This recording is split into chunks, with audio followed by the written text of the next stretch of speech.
Bienvenue chez C'est Maman qui cuisine, j'espère que vous allez tous très bien.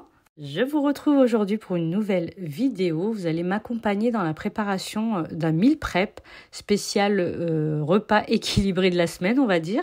C'est le genre de meal prep que je prépare quand je sais qu'une grosse semaine m'attend. Et comme je suis en rééquilibrage alimentaire depuis quelques mois, et puis pour toujours j'espère, j'ai besoin d'être rassurée et d'être sûre de manger au moins 5 repas équilibrés, donc 5 dîners équilibrés pour les jours où vraiment je n'aurai pas le temps de cuisiner des légumes, etc. Les jours où mes enfants et mon mari mangeront gras.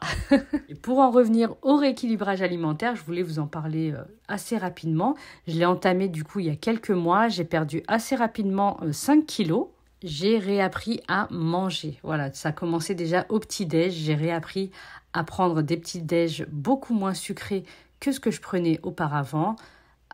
Ces pancakes-là, par exemple, sont à base de bananes.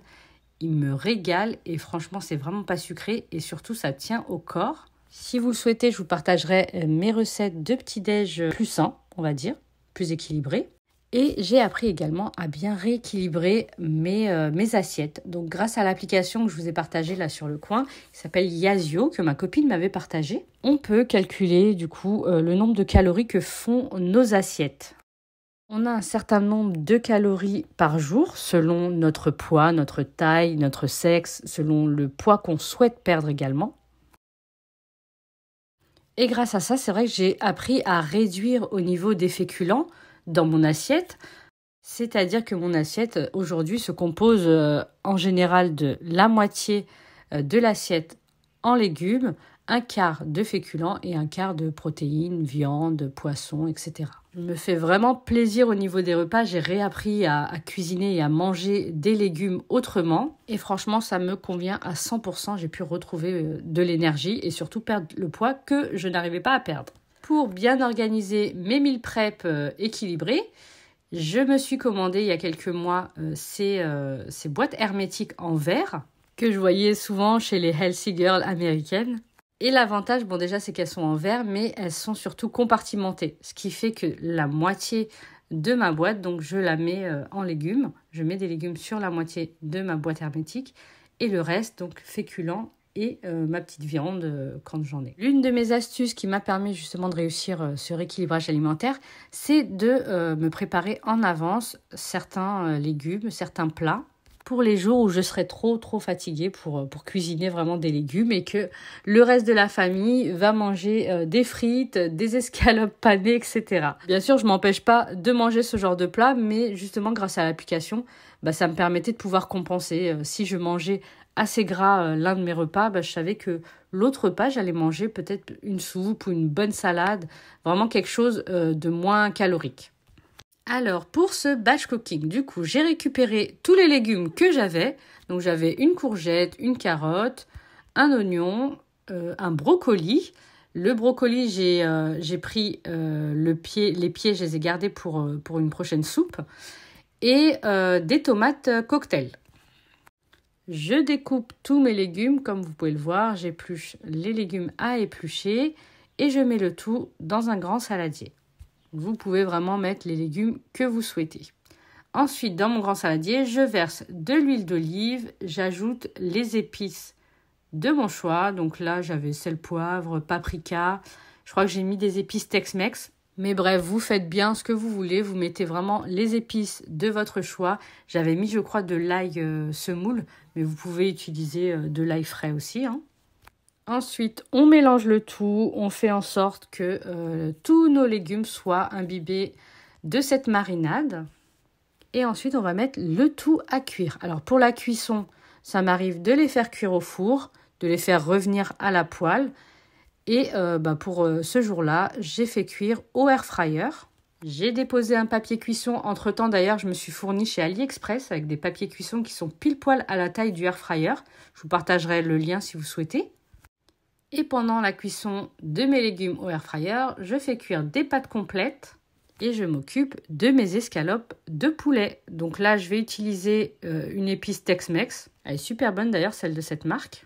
Vous pouvez bien sûr faire mariner votre poulet à l'avance. Il en sera que meilleur. Vous pouvez le faire mariner également dans du yaourt, ce qui rend le poulet bien fondant, bien moelleux. Mais voilà, ici, j'ai fait vraiment avec ce que j'avais sur le coup. Déjà, de base, je ne comptais même pas filmer ce jour-là.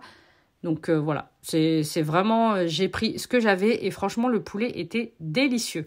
Donc je le fais revenir dans un petit peu de beurre. J'ajoute toujours une petite goutte d'huile pour éviter que le beurre ne crame.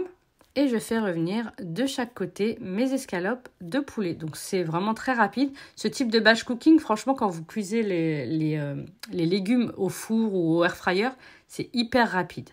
Au congélateur, j'avais un sac de ratatouille congelé. Donc je l'ai utilisé également pour un petit peu varier mes repas.